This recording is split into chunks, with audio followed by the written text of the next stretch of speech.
Hello friends, வணக்கம். இன்றைக்கி நம்மளோட சேனலில் ரொம்பவே டேஸ்டியான ஸ்பைசியான மாங்காய் ஊறுகாய் பண்ண போகிறோம். அதுவும் 2 நிமிடத்தில். வாங்க வீடியோக்குள்ளே போகலாம். இது வரைக்கும் நம்ம சேனலை நீங்கள் சப்ஸ்கிரைப் பண்ணலைன்னா சப்ஸ்கிரைப் பண்ணிக்கோங்க, பெல் ஐக்கானை கிளிக் பண்ணிக்கோங்க. இந்த மாங்காய் ஊறுகாய் டேஸ்ட் ரொம்பவே அட்டகாசமாக இருக்குங்க. சாம்பார் சாதத்துக்கு, அப்புறம் வந்துட்டு தயிர் சாதத்துக்கு, அப்புறம் எல்லா வகையான வெரைட்டி சாதத்துக்கும் இது வச்சு சாப்பிட்டோம் அப்படின்னு சொன்னால் ரொம்ப ரொம்ப டேஸ்டியாக இருக்கும். நான் வந்துட்டு இன்றைக்கி ஒரு மாங்காயில் நான் இது செஞ்சுருக்கேங்க. நீங்கள் நிறைய மாங்காய்களை இதே முறைப்படி செஞ்சீங்க அப்படின்னு சொன்னால் 1 இயர் வரைக்குமே நீங்கள் கெட்டு போகாமல் ஃப்ரிட்ஜுக்குள்ளே வச்சுட்டு யூஸ் பண்ணலாங்க. கண்ணாடி பாட்டில் போட்டு வச்சோம் அப்படின்னு சொன்னால் 1 இயர் வரைக்கும் அவ்வளோ ஒரு அருமையாக இருக்கும் இந்த மாங்காய் ஊறுகாய். இப்போ ஒரு மாங்காய் எடுத்திருக்கேன் நான்.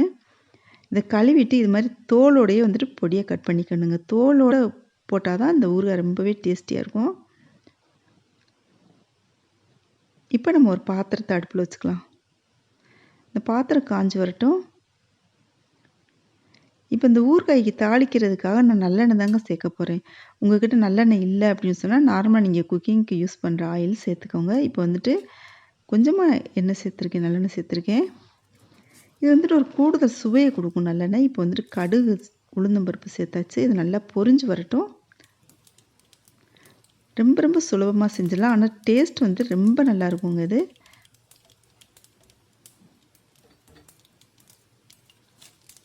இப்போ மிளகாய் வத்தல் சேர்த்துக்கலாம் வாசனைக்காக.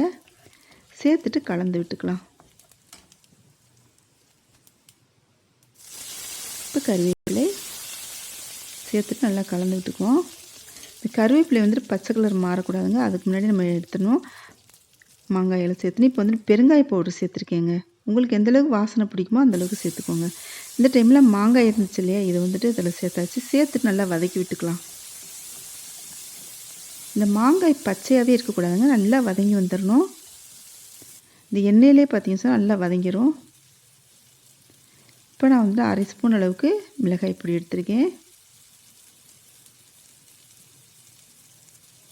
இது வந்துட்டு காரம் சரியாக இருக்குங்க. இப்போ வந்து அதே அளவுக்கு 1/2 ஸ்பூன் அளவுக்கு உப்பு போட்டிருக்கேங்க. போட்டுட்டு நல்லா கலந்து விட்டுக்கலாம் கரண்டி வச்சுட்டு.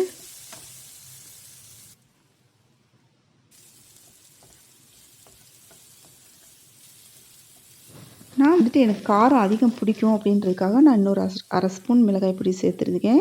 உங்களுக்கு 1/2 ஸ்பூன் போதும், நார்மலான காரத்துக்கு 1/2 ஸ்பூன் அளவுக்கு போதுங்க.